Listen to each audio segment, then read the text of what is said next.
21 জুলাই 2025 দুপুর 1:06। রাজধানী ঢাকার উত্তরা এলাকায় আকাশে হঠাৎ করে দেখা যায় একটি বাংলাদেশের বিমান বাহিনীর যুদ্ধবিমান F-7 BGI।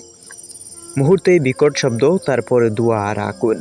কয়েক সেকেন্ডের মধ্যেই যুদ্ধবিমানটি ভেঙে পড়ে মিলস্টোন স্কুল অ্যান্ড কলেজের মূল ভবনে। শুরু হয় আতঙ্ক, আর্তনাদ আর ছুটাছুটি। বিধ্বস্ত হওয়া বিমানটি ছিল চীনা প্রযুক্তিতে তৈরি চাংডু J-7 সিরিজের যুদ্ধবিমান, যা বাংলাদেশ বিমান বাহিনীতে পরিচিতি F-7 BGI নামেই। এই বিমান মূলত প্রশিক্ষণ ও লাইট অ্যাটাক মিশনের জন্য ব্যবহৃত হয়। এটি উড়ছিল কর্মীটুলা বিমান গাড়ি থেকে নিয়মিত প্রশিক্ষণের অংশ হিসেবেই। বিমানটি উড্ডয়নের কিছুক্ষণের মধ্যেই যান্ত্রিক ত্রুটির সম্মুখীন হয়। প্রাথমিকভাবে জানা যায়, ইঞ্জিনে আগুন ধরে গেলে পাইলট কোনো রকমে নিয়ন্ত্রণ রাখার চেষ্টা করেন। জনবহুল এলাকাকে এড়িয়ে নিরাপদ জায়গায় নামানোর চেষ্টা চালান ফ্লাইট লেফটেন্যান্ট মোহাম্মদ তৌফিক ইসলাম। কিন্তু সময় খুব কম ছিল।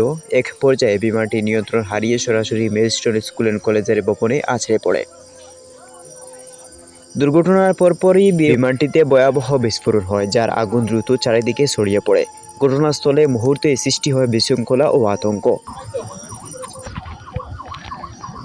এ দুর্ঘটনায় প্রাণ হারিয়েছেন মোট 19 জন। এর মধ্যে একজন পাইলট, 16 জন স্কুল অ্যান্ড কলেজ পড়ুয়া শিক্ষার্থী ও 2 জন শিক্ষক। আহত হয়েছেন অন্তত 164 জন, যাদের অধিকাংশই শিক্ষার্থী ও কলেজের কর্মচারী। অনেকের শরীরের 40 থেকে 80% পুড়ে গেছে।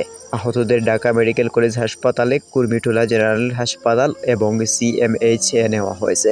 ঘটনার পরপরই স্থানীয় মানুষ ছুটে আসে স্কুলের ভেতরে। অনেকে খালি হাতে দুয়ার ঢেলে আগুনের মধ্যে থেকে শিক্ষার্থীদের বের করে আনেন। রিক্সা, অটোরিক্সা আর প্রাইভেট গাড়িতে করে দ্রুত হাসপাতালে পাঠাতে সহায়তা করেন তারা। ফায়ার সার্ভিসের মোট 10টি ইউনিট ঘটনাস্থলে দ্রুত পৌঁছে আগুন নিয়ন্ত্রণে আনে। ঢাকা মেট্রোপলিটন পুলিশের উদ্ধারকারী ইউনিট ও সেনাবাহিনী ঘটনাস্থল থেকেই ঘিরে ফেলে। পুরো কলেজ প্রাঙ্গণ ও আশেপাশের এলাকা অবরুদ্ধ করে ঘণ্টার পর ঘণ্টা অভিযান চালানো হয়। পাইলট ফ্লাইট লেফটেন্যান্ট তৌফিক ইসলাম ইঞ্জেকশন করার সময় প্রাণে বেঁচে গেলেও CMH হাসপাতালে চিকিৎসাধীন অবস্থায় মারা যান। বাংলাদেশ বিমান বাহিনী জানিয়েছে, দুর্ঘটনার কারণ অনুসন্ধানে এক পর্যায়ে তদন্ত কমিটিও গঠন করা হয়েছে। প্রাথমিকভাবে যান্ত্রিক ত্রুটি দায়ী হলেও বিমান রক্ষণাবেক্ষণ ও প্রশিক্ষণ নীতিমালায় ব্যাহত ছিল কিনা তা খতিয়ে দেখা হবে। সরকারের পক্ষ থেকেও শোক প্রকাশ করা হয়েছে। প্রধান উপদেষ্টা ও প্রতিরক্ষা মন্ত্রণালয়ের মুখপাত্র জানান, এই দুর্ঘটনা আমাদের কাঁদিয়েছে। আহতদের সর্বোচ্চ চিকিৎসা ও নিহত পরিবারগুলোকে আর্থিক সহায়তা দেওয়া হবে।